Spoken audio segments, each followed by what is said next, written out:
United States President Donald Trump's three-day state visit to the United Kingdom ended with royal splendor and diplomatic strain, highlighting both the enduring pomp of the special relationship and the unresolved questions beneath it. Now, the visit delivered a multi-billion-pound technology deal and reaffirmed support for Ukraine. Yet, divisions over Middle East policy and muted street protests left analysts asking, the spectacle overshadows substance, like we see, and can Britain's new government thoroughly influence Trump's foreign policy agenda? As we dive into the details, this and many more will be explored in today's Flash News. Good afternoon and welcome. I am Tabitha Akor. Let's begin.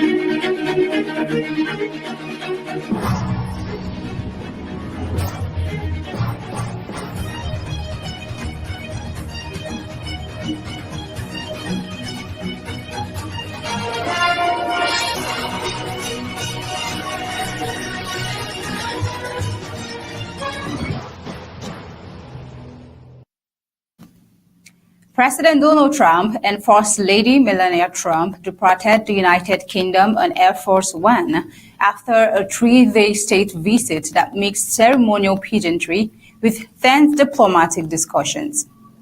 The visit included a carriage procession, a red arrows flypast, and a lavish state bouquet at banquet at Windsor Castle hosted by King Charles III. While the display reinforced the special relationship between London and Washington, political exchanges between Trump and Prime Minister Keir Starmer highlighted points of both cooperation and friction. Let's take a look.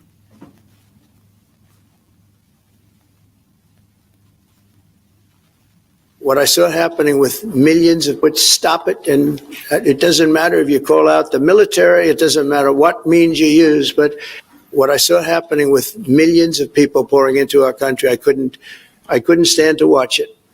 And we've done a great job. From millions of people a year ago, we had 0 people enter our country illegally. And we do have people coming in legally through a legal process and testing and lots of other things.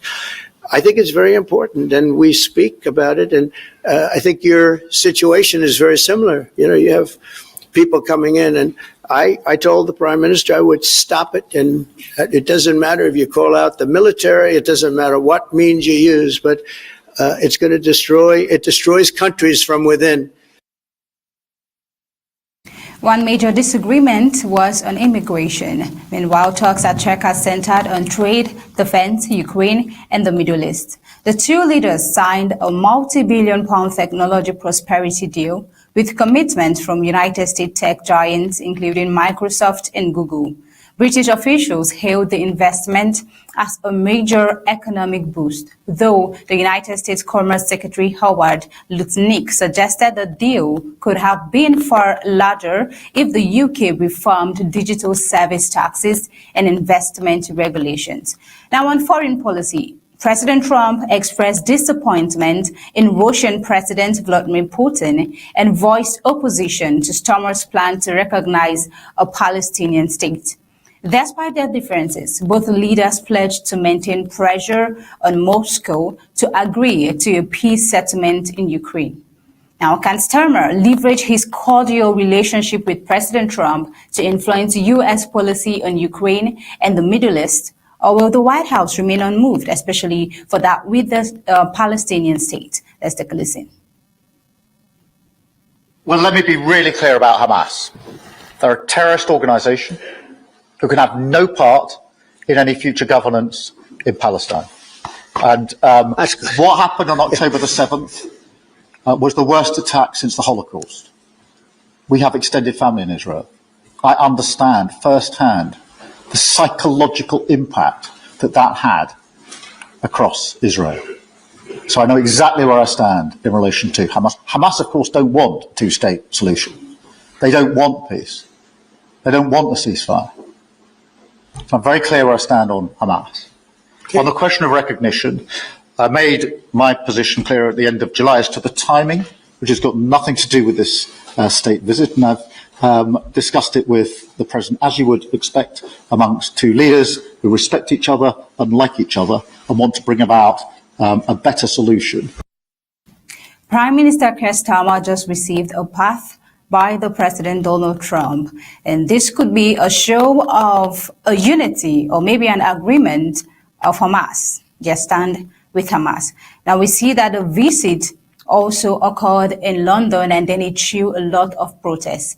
This underscored the divisive nature of President Trump's presidency abroad. Meanwhile, questions about Lord Mandelson's ties to Trump surfaced during the press conference, with the president downplaying his acquaintance with the recently ousted UK ambassador to Washington.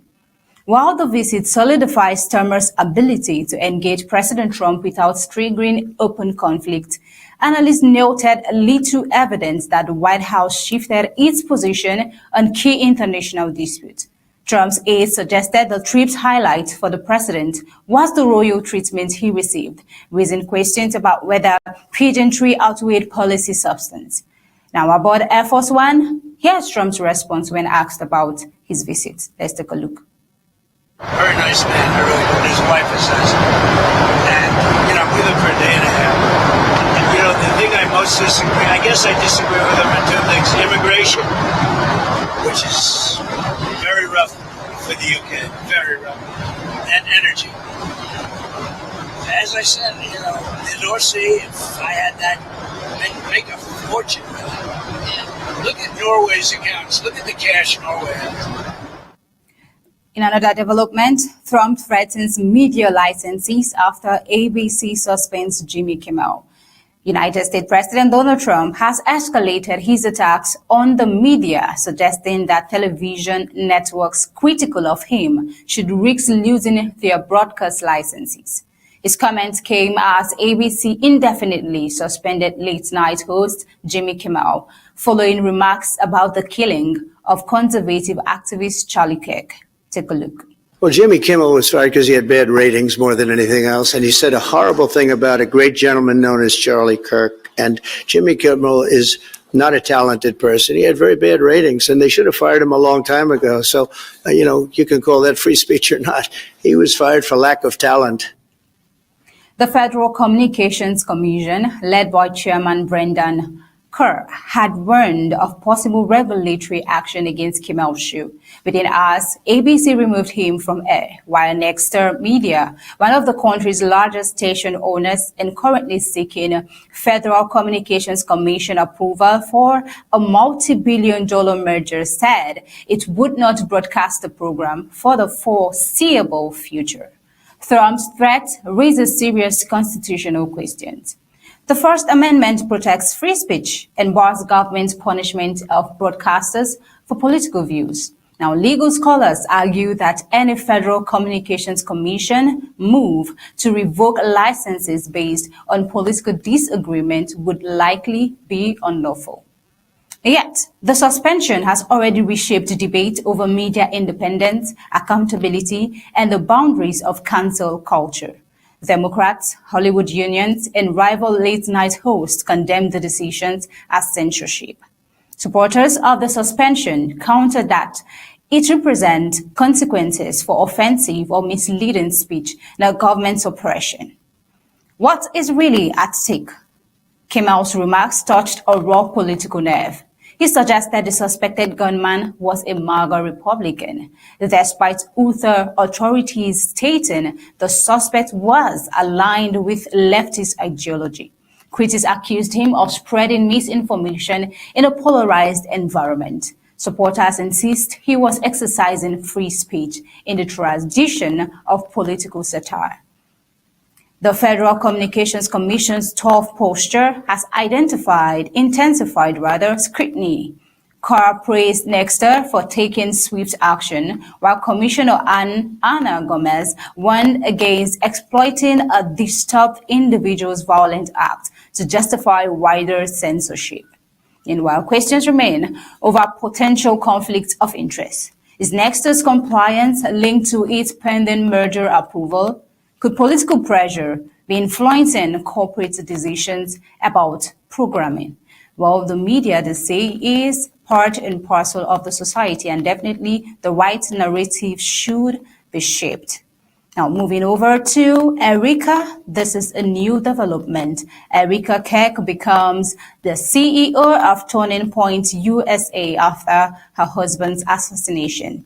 Erika Kirk, widow of slain conservative activist Charlie Kirk, has been unanimously elected as the new chief executive officer and chair of Turning Point USA, the youth-focused conservative organization her husband founded. The leadership transition comes days after Charlie Kirk, his 31, was shot dead during a campus event at Utah Valley University. His killing has not only shaken conservative circles, but also raised questions about the future of Turning Point USA, a group credited with mobilizing young voters behind President Donald Trump's political victories. We see that the organization's board said Charlie Kirk had prepared us for a moment like this, framing Erika's appointment as both continuity and resilience.